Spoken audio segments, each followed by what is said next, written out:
Good afternoon, grade 12s. Welcome to this Telematics session, the first one for Business Studies for 2015.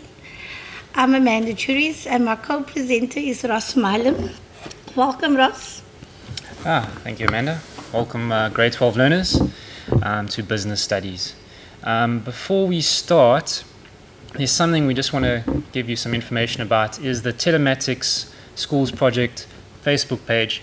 If you want to follow us, just go to the page, write in the search bar Telematics Schools Project, and then like it. And then that way you can get all the information about what we're doing, and that way you can also share your information with us, maybe some questions, and we can progress from that. All right, Amanda. So I think we're going to get started. Thank you, Ross. Also, grade 12, a reminder that you can SMS us on 31498. And if I'm reading the messages on the screen, I can see that Peak View is on, Scottsdale is on, and to send us an SMS and tell us that you're watching the presentation. I'm going to start our first slide.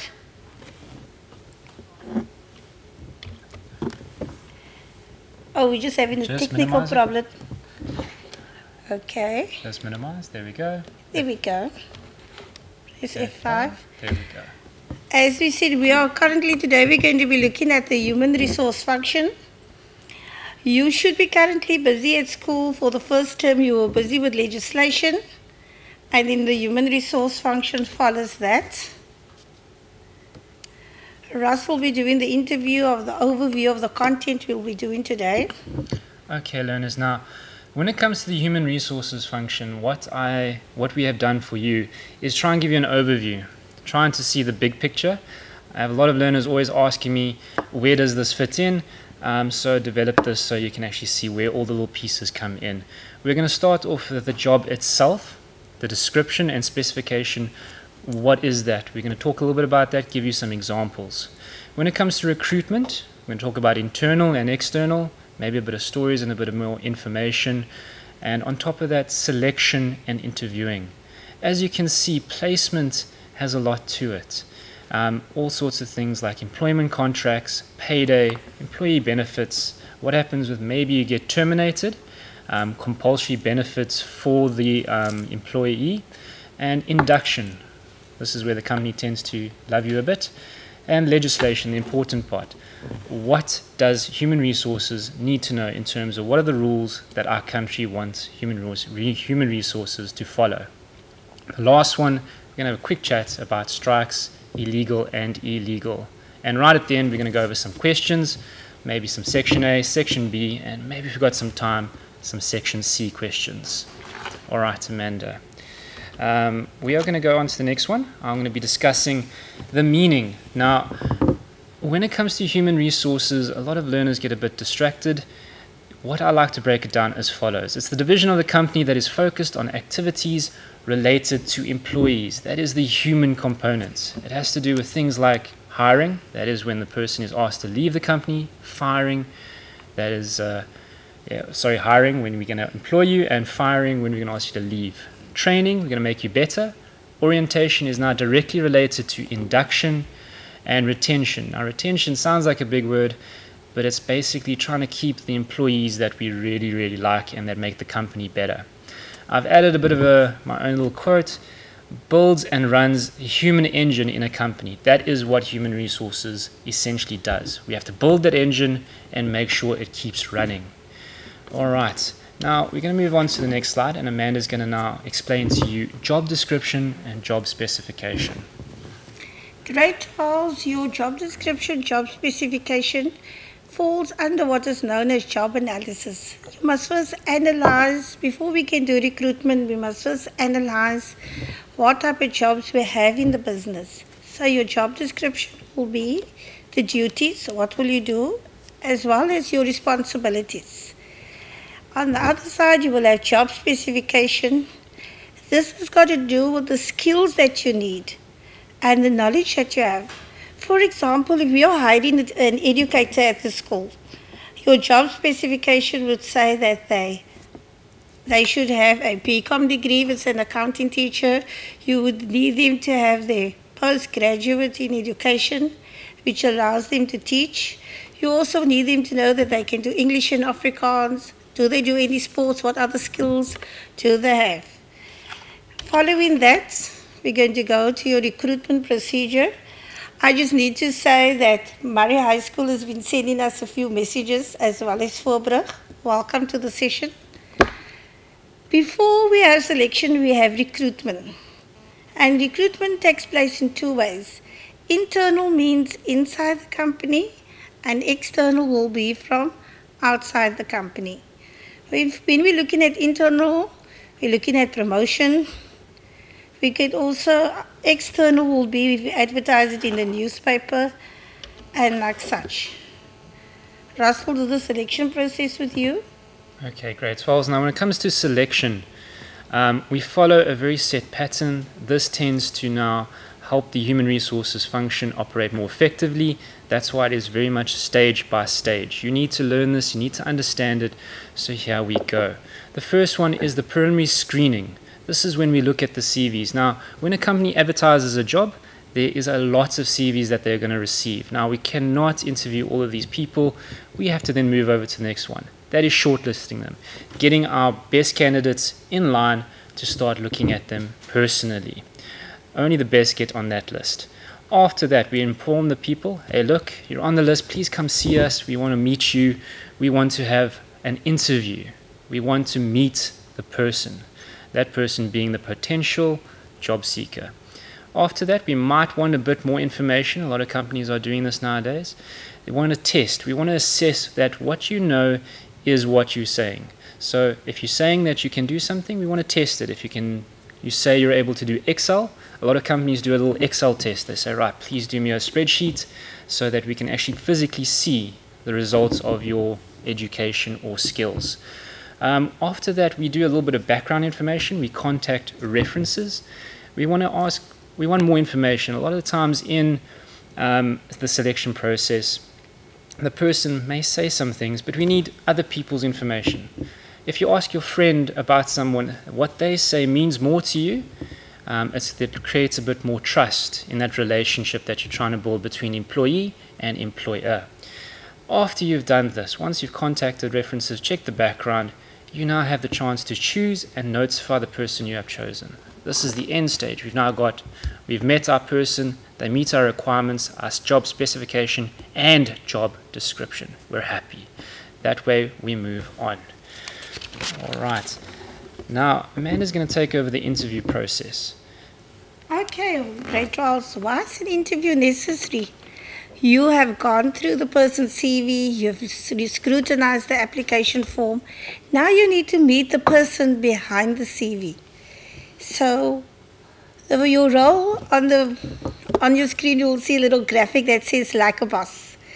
What is your role as the boss or the person doing the interview? You try to put the interviewee at ease, explain the purpose of the interview, explain the requirements of the job a bit further. What exactly is the company looking for? And then very important, grade 12, as Ross alluded to, we're going to be interviewing hundreds of candidates at a time. Sometimes it's just good to keep a record of key points to review later. And by that we mean that, something during the interview, something the person said to you was fascinating or something made them stand out. So you will just make a note of that. So when you're looking to shortlist, then you have something as a reference point. Your job seeker, very important. You need to be confident. Think before you're speaking. Something that's not on the screen that's very important is the image that you want to present when you're there. Make sure that you're well groomed, that you're punctual, you're on time, if you look good, you're more confident as well. Then we just want to welcome big few in the house, and they're saying we're going slightly bit fast. It's just that we have a lot of content to get through, grade 12s. Our next one we're looking at is placement. Now, placement takes place if we are doing mass interviews and mass recruitment, preferably often in the call centers where they're hiring a lot of matriculants at a time. So they need to match the ideal candidate with the ideal position. And there's a little quote that says, an employer is a piece of the puzzle that needs to be fitted in the right place. Russell, do the induction with you. All right.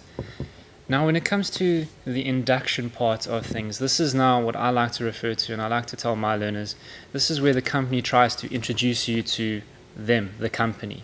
The company is a person, the company has certain ways of doing things, the company has certain departments that you need to know about in order to operate effectively and become an asset to the company. Now, in terms of the slide, you'll notice there are purposes. What we want to do with this induction, show you everything. This is where the printer is, this is where HR is, this is where human resources is, this is where finance is. So that you, if you need them, you're able to go see, hey, look, I need this, can you help me? Also very important is the rules and policy of different companies. What is their code of conduct? How do you do this if you want to go and leave? So all of that is explained to you in the beginning so that you're not sort of lost. You know what is expected of you and you can produce it as the employee. On top of that, we've also got information of products and services, but that's also handled in training. The benefits, like I said, is about productivity. We want that worker to become efficient. We want that worker to be productive. They must become an asset. And the only way you can do that is if you give them all the tools, and that is done through induction. Get them moving quickly. It's also to make sure the rules are followed. A lot of time in HR, the people will say, we didn't know about the rules. So companies like to use induction as there are the rules, please do not break them. All right. Now, the next one we're going to move on to is training. Now, I mentioned a little bit about this before. This is where they like to give you about information about the product, especially in the call centers, as Amanda did mention. They want you to know about, they want you to know about their products, and that's where they give you that information in a nice structured format. So it refers to development of new skills and knowledge. We can't expect you to know everything, so this is where it happens. The one thing I'd like to mention out of that list is that when we do provide training that is CETA recognized, we will refer a bit more to the Skills Development Act and what that is all about. So I hope a lot of you remember sector education training authorities. We're going to talk about this training in specific fields. And training, just like induction, is about increasing the efficiency of the workplace. The more skilled you are, the more trained you are, the better worker you are, and the company actually has some give back. Just like I said, it's an investment by the company. If you are giving back in terms of now returns, that company is happy. So that is the idea behind training. All right, now we're going to move on to something that is a bit more nitty-gritty, the paperwork of human resources. That is the contract. What do you sign? What is the agreement between you and the employer as the company? And Amanda will take us through that. Thanks, Ross. Grade 12s, I've noticed many of your messages said that we are going a bit fast. Let me explain that you should have a core set of notes. If you don't have one, please ask your subject teachers to get one from the local district office. They have the core set of notes. After the show on the Telematics Facebook page, we will post a link. It will also come live on YouTube, so you will have an opportunity to watch this video again. You can also request from your circuit officer the PowerPoint presentation that goes with today's lesson. So if you don't catch everything today, do not be anxious about it. There will be many opportunities for you to get this again. Thanks. Let's just move over to the employment contract. Your employment contract, guys, can either be oral or written. The bottom line is there needs to be an agreement between the employee and the employer. Why? So that it protects the employee as well as protecting your employer. Your contract must be signed. If it's not signed, it is not a binding contract. And your contract, if you're a permanent employer or temporary, as well as a part-time employee. Often you confuse what is the difference between a temporary employee and a part-time. Temporary is someone that has a 3-month contract, a short term. Part-time could be a permanent position, it is only that the person is working a few hours per day. What is required in the contract? Think about it. Obviously, your name, your address, the name and the address of the company you're working for, your job description. What are you going to be doing there? Your job title. You need to know your working hours. When do you report in the morning? When do you leave? You need to know your salary, how much you are going to be earning, the benefits, your leave conditions, as well as when are you going to be starting. Ross will do payday. All right, so now this is the whole point of working. When you get employed, it's all about payday. 25th of the month. 25th of the month. Okay, depending on where you work, that may change, but for us, it's the 25th of the month. So now payday, what happens? On payday, you get a salary. We are going to discuss how is that constructed. That can either be piecemeal or time-related. Now don't worry, I will explain a bit more about that. That decides what you're going to get out of working for your employer. Now, personal tax, you have to pay tax towards the government. It's their piece of the pie in order to keep everything running around us, so that it's paid to SARS, the South African Revenue Service. Benefits, now this is the one part I like. This is what I like to call the extra cake. Now this is where we talk about allowances, medical aid, and things like that. And we will go over those examples a bit later. So all of that is what you look at on payday. That's what you're looking at on your pay slip, so you can see what am I getting out of my employment. Hopefully a lot, but when you're starting, it's going to be very little, unfortunately. All right, so now the next slide, what we're going to look at is the salary. Now I mentioned to you the two ways that we're going to decide how we're going to pay you. So if I'm the boss, I'm going to stand there and I'm going to go, right, what are we going to pay you? First of all, it could be piecemeal. This is paid for amount of work. I like the example, I visited a company once where they had magazines and they put the little leaflets inside of the magazines. They got paid per magazine that they managed to complete. So if they worked very fast, great, they got paid more money, but there was a lot of quality issues because people were working too fast, throwing the magazines around. Now that is one of the problems, that is a negative of being paid piecemeal. Great for the worker, but they have to produce the quality of work as well. So very important, piecemeal. Per piece that you complete, you get paid. The other one is time related. Now this one is the one I think most of you are familiar with. This is the 9 to 5, you clock in, you clock out. It's paid for the amount of time spent at work. This one is great for you as the employee because you know exactly how much you're going to get at the end of the month. You're able to budget. You're also able to work overtime. That means even more money for you. The thing that needs to happen though, because people are people, if you're not supervised, if you're not managed, I mean you are all learners, if you're left in the class without a teacher, and I'm sure Amanda can agree with me, if you leave learners in a class without a teacher, it is chaos. So absolutely. That's why you need a supervisor. There needs to be supervision under that right there. So now, when it comes to the other part of payday, that is tax. Now that's the part that the government requires from you, and Amanda's going to take us through some of just the small points that SARS requires from companies. Thanks, Ross.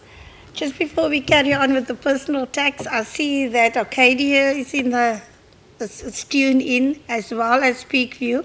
Peakview has a very interesting question. The question is, can an employer charge a prospective employee on the way they are dressed? You must remember your employer is just as human as us. You know, people make a judgment call. The minute you walk in, they make an impression. That is why when you are going for an interview, you take that time to for those little extras. Make sure if you're a male, that you're shaved, your hair is clean, your shoes are polished. Those small little finer details just say so much. Thank you, Yazin, for your question. We're moving on to the personal tax on the side. Compulsory reductions from your salary as an employee. Now, wow, guys, We expect a lot from the government, so where does the government get their money from? They get it from those of us that are working. Normally we used to have before SIT, which is standard income tax on employees. Now, normally in the past, if you've earned below 60,000, then you pay SIT.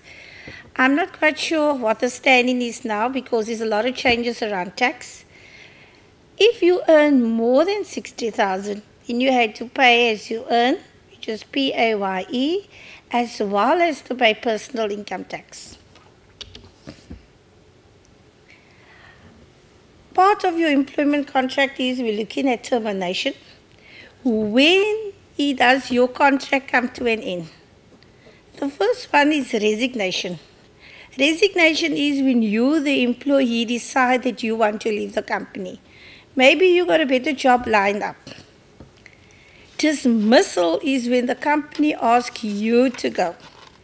Often dismissal follows when you have done something wrong at work. It follows misconduct at work normally.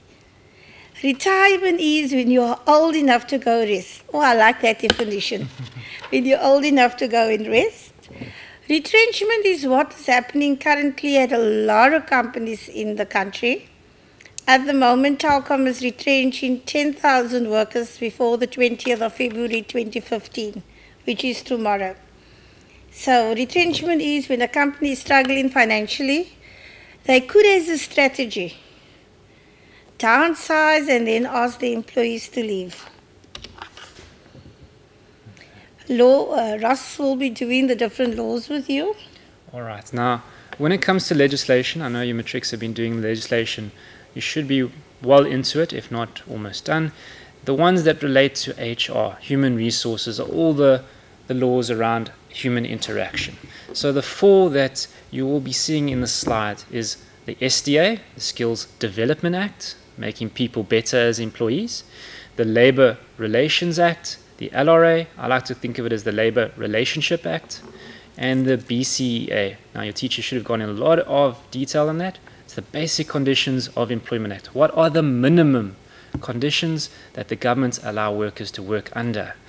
The other last one is EEA, or the Employment Equity Act, all about redressing the imbalances of the past. So those four acts are very important. They are the rules that HR needs to apply when they're building their department.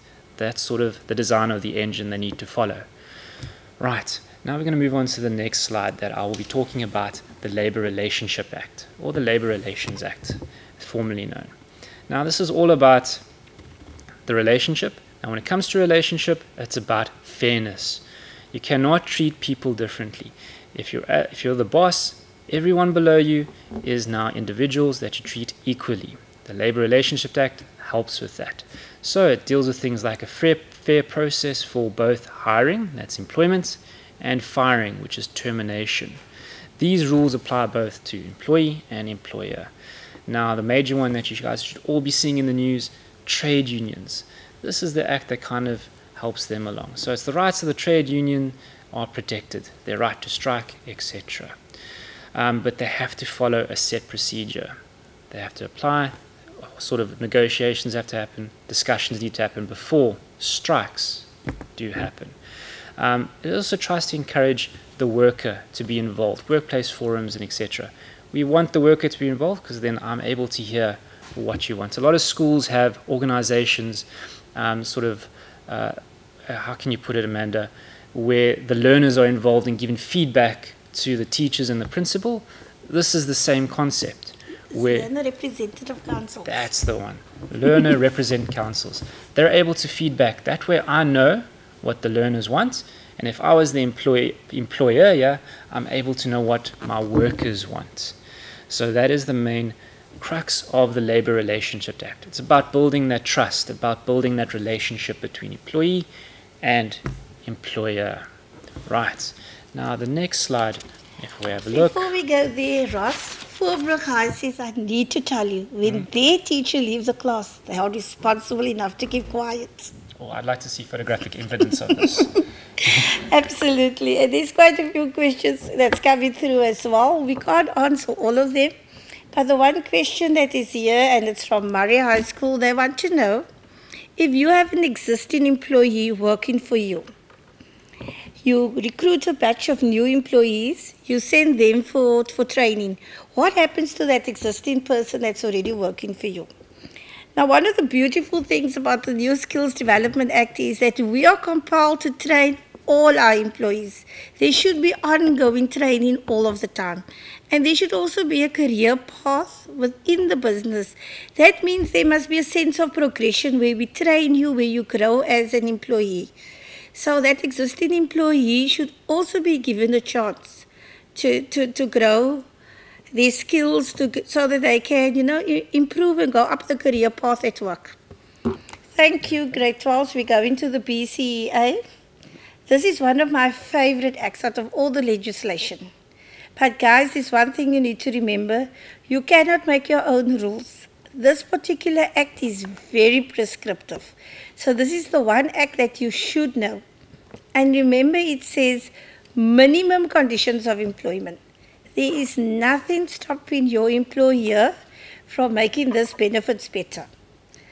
Like, let us start with the first one. It says about 21 days holiday or 21 days leave. And that 21 days should be consecutive days.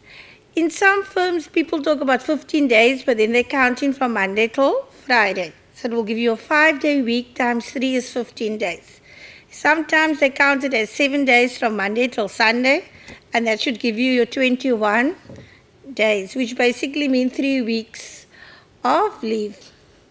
For those of you that are, not for those of you, but for those that are pregnant, they get entitled to 4 months maternity leave, which is 84 days. Then on the other side, you have your work hours. If you work in a 6-day week, it is 8 hours. 5-day week, it is 9 hours. Then as soon as you're working for 5 hours, you are entitled to 1 hour lunch.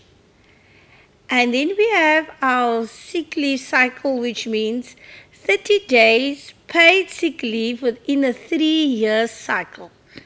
That means 30 days over the 3 years. If you take all your leave days in year 1, it means you will have no leave days for the rest of the 3 years. I have a question here from Peakview that says, do they train disabled people? Absolutely they do. I was saying to my children at school, I've been at Old Mutual the other day, that company has a fabulous diversity program where there are so many disabled people working for them. You must remember people that are differently abled, that's what the correct word to call them, could have been because they were in an accident. There's nothing wrong with the other skills that they have. So yes, they're entitled to be trained, they can be recruited, and they're absolutely great people to have in the company. Then we also have the Employment Equity Act. Very important, grade 12. See that you know these acronyms. Often in the exams, it has been asked where they list all the acronyms, and you just need to be able, for each letter, you need to know what it stands for. So, your Employment Equity Act just basically means there should be equal opportunity for everybody. The purpose of the Act is to eliminate unfair discrimination. And very important, when you do your Employment Equity Act, your introduction should always be, the Employment Equity Act seeks to redress the imbalances of the past, because that is why the Act was introduced. What's the impact for HR? The reason why HR should be aware of this Act is we need to know there cannot be unfair discrimination. Everybody must be treated equally. Fair testing, fair assessments. We must have also identify employers for our affirmative action. Now remember, affirmative action is when people from certain designated groups should be given preference. Now designated groups are people that has been previously disadvantaged. You're looking at your black community here, your colored community, your Indians, women, as well as people that are differently abled. Here is a message from Natalie that says, shout out to the best business studies teacher out there, Mrs. Kotse. So Mrs. Kotse, Natalie thinks you're absolutely fabulous. Russell will be doing the Skills Development Act with you. All right. Now, the Skills Development Act is making our employees better.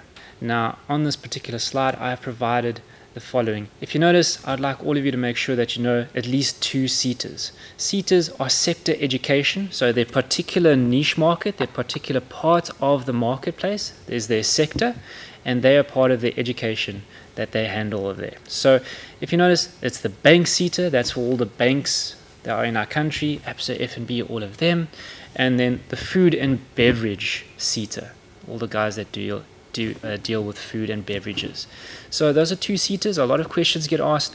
Just name 2 SETAs. So please make note of that. I did add the web addresses if you'd like to go have a look. It's quite interesting. But all in all, developed 23 sectors. Now, what does that mean for human resources?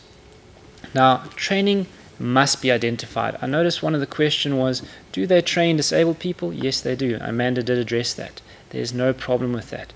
If the person's capable, the company will make a plan. So training needs must be identified by human resources. A lot of research must happen there, talking to both the employees and the people, the stakeholders in the company. Only accredited service providers. That means you can't send your employees just anywhere. It must be with someone that's been accredited, someone that is of substance. Now in South Africa we do have a lot of problem with sort of training schools that are just set up. No, they must be SETA accredited so that you know that your employees are getting the right education and right skills that are applicable. On top of that, skills must be relevant to that sector. Now that is why they're divided, because what they do in one sector doesn't always apply to another sector. So what they do in the bank sector doesn't apply to the food and beverage. It's different skills. They want you to know different things. So your HR needs to know about that, and they need to plan it accordingly and make sure they identify everything they need to know. All right, so that's the skills development. Make our employees better at the end of the day. The next one that I'm going to go on to, and I did mention, we have a bit of Amanda, yes? Russ, there's a question from you from Peakview High, and this: how is SETAs funded? Oh, that's a very good question. The SETAs are funded through the Skills Development Levy. That skills development is paid via your employer. They pay that towards SARS, who then passes the money on to SETAs. So it's the SDL, Skills Development Levy. If you've got a pen and paper, I think you just jot that down as soon as you can. Very good question, I must say. All right, so moving on to the next slide. Earlier on, I did mention on payday. This is the sort of extra cake I was talking about. What extra does the company try and give you to keep you there? So it's compensation beyond normal salary, beyond piecemeal, beyond time-related forms of salary. Things like medical aid. A lot of businesses give medical aid because they can also use it as a tax deduction. Things like pension funds and provident funds, which are very similar, but they're just different vehicles for how you're going to save for that day that you get to retire, the day you get to go fish for the rest of your life. Allowances. Now, these allowances are not given to you in cash. These allowances are given to you for paying for certain things like cell phones and housing allowance, etc. I like to use the car and cell phone allowance because most learners are turning 18. They get to drive a car at last, and I'm sure all of you have a cell phone. So hopefully you remember at least those 2 allowances. If you're asked, what are allowances in terms of fringe benefits? All right. Okay, I hope that is quite helpful. If you've got any questions, please SMS us on 31498. All right, moving on to the next one, which has to do with strikes. Early on, Amanda spoke a little bit too long, so I'm going to actually take this one. So we have 2 types of strikes, and this is set out in our Labour Relations Act. Now, often that happens in the country. I'm sure all of you watch the news. We have an awful lot of strikes. You need to identify the 2 different types. One is legal, as in they followed all the rules set out. They're allowed to do what they're doing. That is procedural. They've done all the procedures that were needed. they may not be dismissed. If they followed the rules, sorry, they're protected at the end of the day. But still, if they're going on strike, no work, no pay. Now, the illegal one, now that one you should hear about quite often. That is where workers, without following the rules, go on strike. That is unprocedural. Done without notice. They just go on strike. They have to send a letter to management saying, we intend to strike. Now, what happens then? They're not protected by the rules. They're not protected by the act. So it can be dismissed if they do something serious. Now, my learners ask me, what is serious? If you break something in that company, if you destroy company property, like you might see in a lot of strike action, that is deemed serious misconduct. Okay, so that you can be dismissed if they can identify the person responsible. But just like a legal strike, no work, no pay. So when you're going on strike as an employee, as a union, you have to think very carefully about your workers. It could be very long, like was the platinum strike, Amanda. You remember that? That went on for a very long time. Those workers didn't get paid. So they had to live well below their means, I should say. All right. Yeah, absolutely. Russ, there's many questions coming in with regards to the Skills Development Act and CETA. Great Charles, I would recommend you to go onto YouTube, search for Telematics Skills Development Act, and then there's a presentation that just covers Skills Development Act. Okay. Other compulsory benefits as well. We have covered this with the basic condition of employment, but this is also just benefits that comes with your contract as well. There's 21 paid day leaves, 21 paid days. There's your maternity month. You get 4 months on maternity leave. Adoption, many people don't know, but when you adopt a baby, you are also allowed 4 months maternity leave. The sick leave we covered, which is your 30 days in 3 years. Family responsibility, the minimum is 3 days. Depending on the business that you work for, it could be longer. I know certain companies, like when there's death in the family, they have it up to 9 days. And then you have your paid public holidays. Then we're going to do with our compulsory insurance. Ross, are you going to cover that for us? Yes, I don't mind at all. Now, in compulsory insurance, as with anything with insurance, it's covering things that might happen.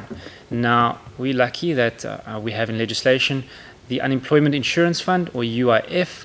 That is very important. If something happens to you as a worker, you become unemployed, you require time to actually go find another job. This doesn't happen overnight. This doesn't happen quickly. So this was designed that if you contributed to the fund as an employee, you're able to draw from that fund to support you while you're seeking your next employment. That is now your 1%, your UIF that is on your pay slip that must go towards SARS. It applies to all workers and employees except less than 24 hours a month. That is like very much your learner workers, I should imagine. On top of that, we have COIDA. That's the other one. Now, if you're working on a job, now, something happens to you, you get injured, you're not able to work, COIDA, or compensation for occupation, that is now working, injuries and diseases. If you would contract something serious like a lung disease or something while working on the job, this covers you. Because if you're working, that company also needs to make sure that your safety is also paramount. But if something does happen to you, this kicks in to now help you through that time when you can't really work. Employer pays monthly, and they're the only ones who contribute. Employee is entitled to claim compensation. Like I said, if something does happen to you, you can help, that money can help with medical costs, etc. So these forms of insurance cover both the company and are good for you as a job seeker or employee in the marketplace. Okay, so those two very important. All right. That's a very interesting question here is why are all other acts not included? Because everyone is an employer and an employee. And that question is from Yonela. Basically, Yonela, some of the other acts like the Consumer Protection Act and the National Credit Act. Your National Credit Act has to do with you as a consumer. It's not between you and your employee and your employer. So that is why that contract would not be relevant when it comes to HR. Okay, that's to answer your question. And there's another interesting question that says, what happens if your baby gets sick after your 4 months maternity leave is up? So if your 4 months paternity leave is up, you would obviously get your family responsibility leave. Here it probably comes to company policy. If your company you're working for is very compassionate, they could extend extra days of leave to you. Yeah, it does come down if your child is sick for longer. First run down the maternity leave, and then you run down your family responsibility leave. And if the company is compassionate, then they might allow you to take your leave days. But once all of that is used up, then you go to what's called unpaid leave. You don't get paid for that leave. So it has to be some very serious things. The company can't lose money as well. It's about both parties being treated fairly at the end of the day.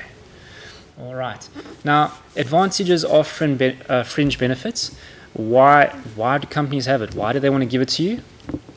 Well, when paying you, that is for your work. Giving you fringe benefits hopefully make you feel valued. It boosts morale, makes your workers feel great. I feel valued by the company. If the company loves me, they take care of me, and this is what we want. And you also want to attract your good employees. Now, a company, when they find someone that works well and is a good employee, they want to keep them. So what do? Pay them more, give them a higher salary, offer them more benefits. So that's one of the things that falls under fringe benefits. It's a high risk cover at low cost to the company. Yes, there are a lot of tax deductions that happen there, so the company wins a bit. Most of all, just like boosting morale, when you have a good team, I coach rugby as well, when you have a good team spirit, the guys are really boosted, they're really happy, they feel the vibe. I know what the learners like to say, they feel the vibe. It improves efficiency and productivity, because now you're a happy worker, therefore you try your best for the company. Premiums are tax deductible, which is also great for the company. That's why I added a little smiley face. You, the worker or future worker, and the company also gets to now benefit. They're both smiling at the end of the day. Right, Amanda, we have some interesting questions. Or are we going to move over to the one question that comes out actually twice is that why are the people from South Africa National Defence Force not protected by COIDA, as well as the National Intelligence Police? All right, so now Amanda might have to help me a bit here, but I'm pretty confident in this one. When it comes to now, you think of COIDA and you think of the National Defence Force. Their job is in the line of fire. Their job is inherently dangerous. Absolutely. So them being exempt is because of their employment. They are more than likely going to be injured, and that's why they're exempt. That fund is now a government fund. If we included those particular professions, that fund is going to be eventually depleted. So they know they're going to get injured, so we might as well try and protect the majority of the nation from that. Okay, so that is why they're exempt. Their job is inherently dangerous. They're more than likely to get injured. All right. So we're going to move on to some questions very quickly. What I do encourage learners to do is to make sure they go over the overview and make sure they understand where everything is in place, where all the puzzle pieces come together. All right. So Amanda? Okay, I just want to focus your attention here on the smart board. For our grade 12s writing the supplementary paper on the 20th of March, yes. Just a reminder, the business studies question paper is divided into 3. You're going to have section A, which is compulsory, which is your multiple choice question, match A and B. Section B, we will have 5 questions, 4 of them covering a different topic. Like question 2 will be your business environment. Question 3 will be business ventures. Question 4 will be business roles. Question 5 will be business functions. And then question 6 will be a miscellaneous question which is 15 marks from each of the topics. From the 5 questions, you must only do 3. Only the first 3 will be marked. Then you get section C. Section C, there will be 4 essay questions. Exactly the same in section B. Each one will cover a topic area. So question 7 is going to be your business environment. Question 8 is going to be business venture. Question 9 is going to be business role, and question 10 is going to be the business function. From those 4 essays, you must do 2. So good luck for the guys studying. Here's a few questions that we included just to get you going. The rest of the people that are tuned in, this is your chance to SMS us the answer. Question 1.1. The process of orientating new employees in the workplace. A. Placement. B. Probation. C. Recruitment. And D. Induction.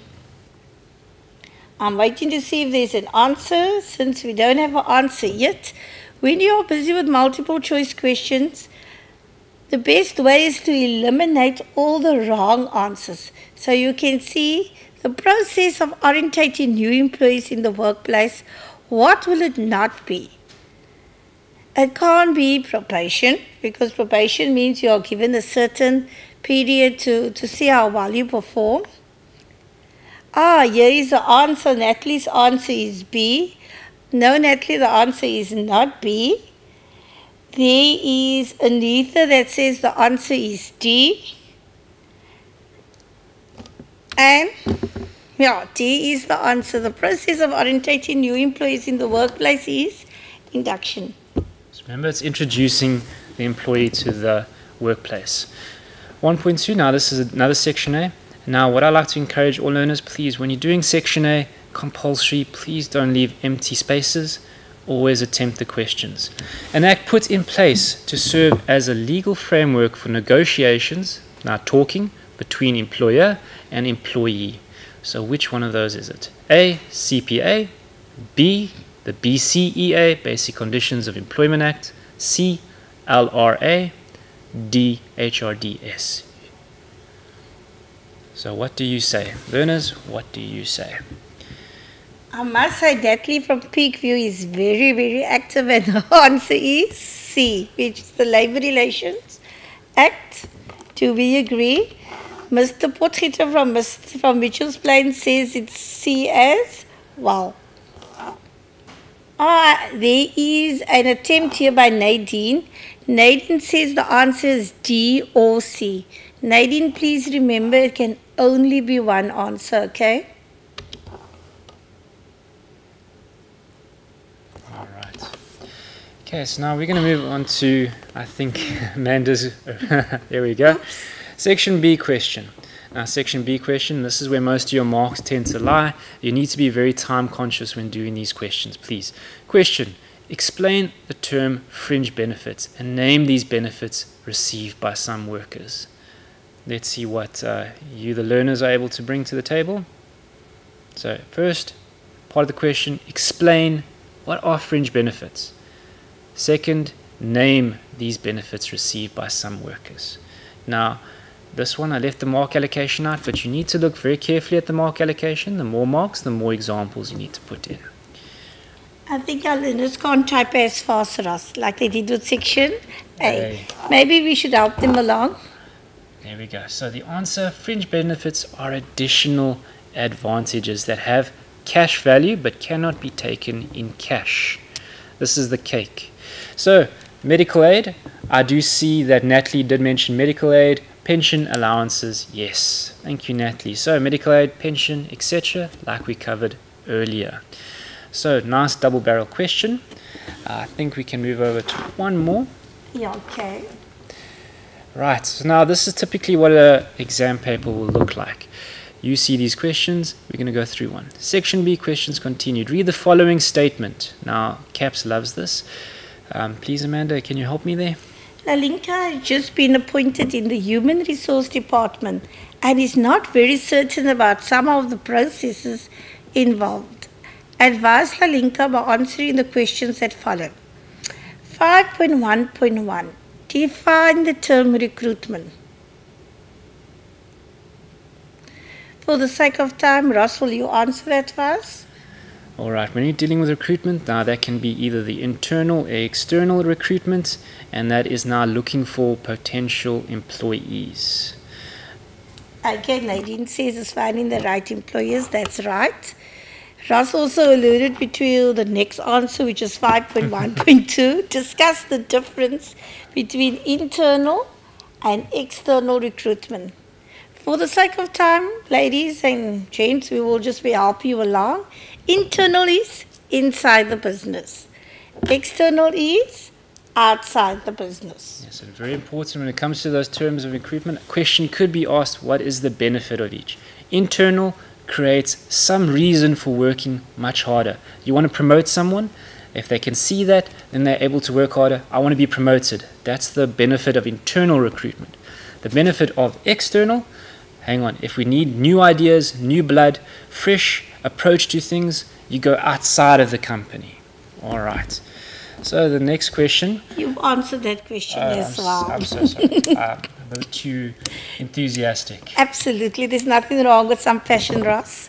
5.1.4. Discuss a wellness policy that the human resource management can introduce that will make workers more productive at work. When we talk about wellness, we're making what's going to make you feel good at work. Name any 4 components that could be included. This is very much a more of a general knowledge question as well. Take it from yourself. What would you like to have at work? What would you like to have at work, Ross? That will make you feel very good about yourself. A gym. I'd like a gym. And many companies have that. I know Sanlam or Mutual, those big companies have in-house gyms. Mm-hmm. Secondly, I think something that would make me feel very, very well good about myself, we are the color of money. The increase will always make a person feel good. But there's a lot of other things. There's training. We need to, to be upskilling ourselves all the time. Look like we're going for ICT training tomorrow so that we can be better e-teachers. We also have your coaching network, mentoring network. And obviously we spoke about the benefits as well. A lot of the time they also have health days. Trying to make sure that you're nice and healthy, taken care of. I remember we have at our schools, I work for a Catholic school, so they have pampering days. So they would draw teachers from all of the different schools and they would just pamper you for the day. Yeah, and it makes such a big difference. Yeah, we've got time. I think that is all our time. Okay, so grade 12s, it was fabulous to spend the afternoon with you. Thanks for all the messages. Thanks for all the words of encouragement. As a reminder, like our Facebook page for Telematics. There will be a link on today's lesson. Search Telematics on YouTube for all the other presentations we have, especially those of you that are writing on the 20th of March. Thank you very much, grade 12s. Have a fabulous day. And also thank you from me, grade 12s, and good luck. Just make sure you study very hard for that 20th of March supplementary. All right. So thank you. Good afternoon. God bless. Bye-bye.